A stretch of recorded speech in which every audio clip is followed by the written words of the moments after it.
Welcome to Solo Storytime. Today we're going to be reading a book called Can You Hear the Plants Speak?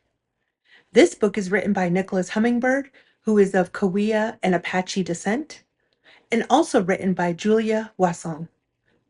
This book is illustrated by Madeline Goodnight, who is a member of the Chickasaw Nation.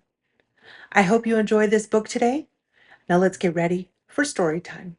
I'm along, it's story time with So's tales in gentle rhyme. Books that dance and voices sing, adventures bloom on every wing. From distant lands to backyard fun, there's magic here for everyone. Gather round, let's take a look at the wonders in a book. Can you hear the plants speak?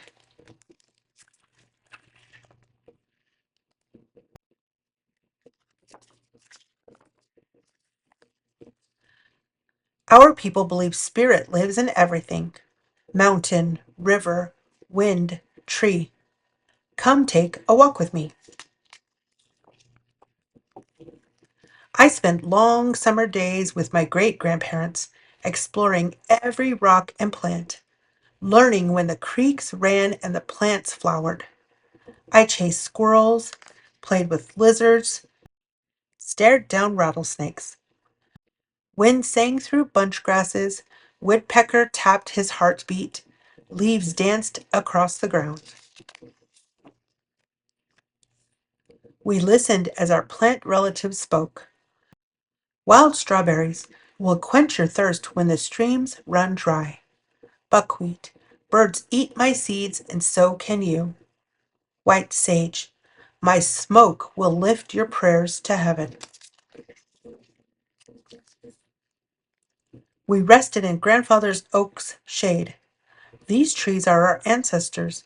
They give us our food, our medicine, our connection to spirit, my great-grandparents explained. And we thank them with a song, a blessing, a few drops of water.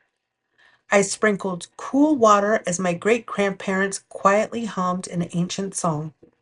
I felt their song inside me.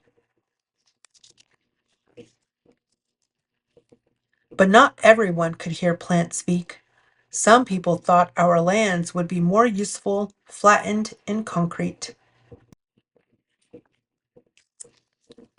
The land was silenced. I grew up and the city grew too. When my great-grandparents passed, I lost their voices. Adrift, I was lost too. But wait, who's this? It's a plant. Monarch at rest on milkweed, emerging through a crack. Milkweed's scent whispered, "Don't give up."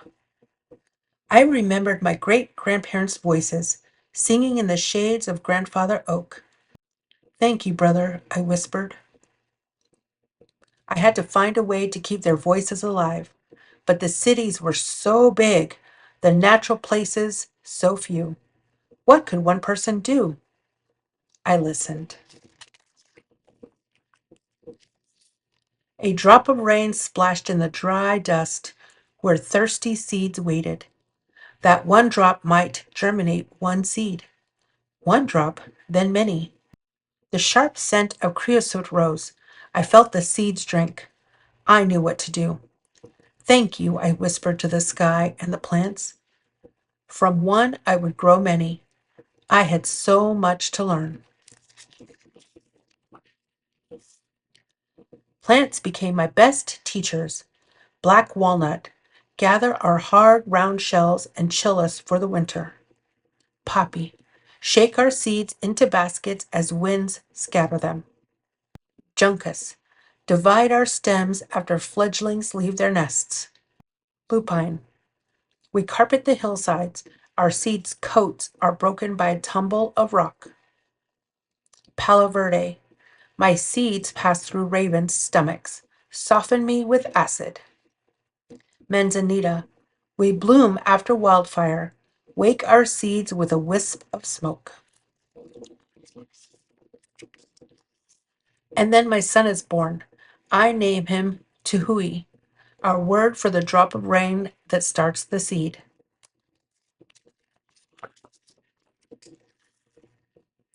We draw strength from wind and mountains, bobcat and hummingbird, bringing life to our home in the city. We grow plants for our relatives. Each new seedling is a healing. Tiny neighbors check them out. Grow strong, little guys. You're the hope of so many. We plant empty places. This is how we give back.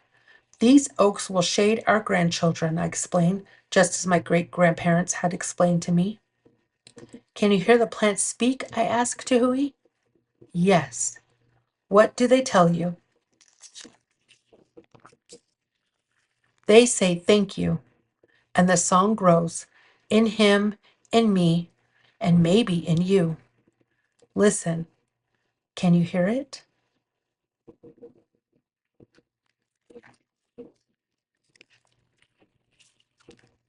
Thank you so much for reading this amazing book called Can You Hear the Plant Speak? I hope that you learned a lot, and I hope that you find some time to listen. Now, don't forget to come back and check often as I read new stories each week. Have a beautiful day.